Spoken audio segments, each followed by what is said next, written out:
Syedaralun, jalan di lingkungan pajak Pagi Kutacane Desa Lawerutung, Kecamatan Lawebulan, Kabupaten Aceh Tenggara, tergenang seperti kubangan kerbau, becek dan sampah menumpuk sehingga menimbulkan bau tidak sedap.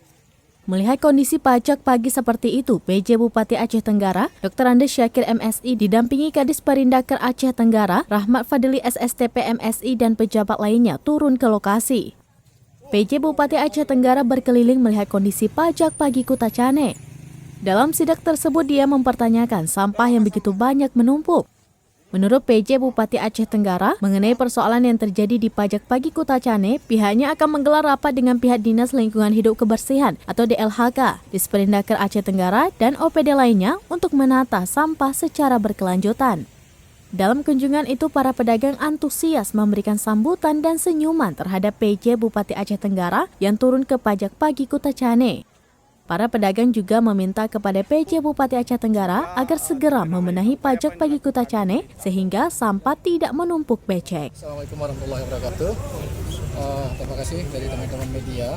Nah, hari ini memang kita karena banyak laporan-laporan dari masyarakat terkait dengan ada penumpukan sampah di pasar. Hari ini kita laksanakan sidak dan ternyata yang dilaporkan itu benar. Kami melihat langsung kondisi-kondisi yang ada. Nah, tentu ini harus kita tertibkan dan tentu kami akan duduk kembali rapat dengan OPD terkait, khususnya nanti dengan DLHK dan lain-lainnya, Indak, Satpol PP dan lain terkait untuk membahas bagaimana menata terkait sampah ini. Artinya jangan hanya pada saat kami mengingatkan saja, tapi terus menerus continue bisa tertata. Jangan pada saat kita WA baru dibersihkan.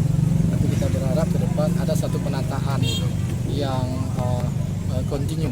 Kapan sampah harus diambil sehingga tidak bertumpuk seperti yang kondisi sekarang. Termasuk pengaturan lain-lainnya sehingga tidak nampak. Dari Kutacane, Asnawi Lui, Serambi On TV.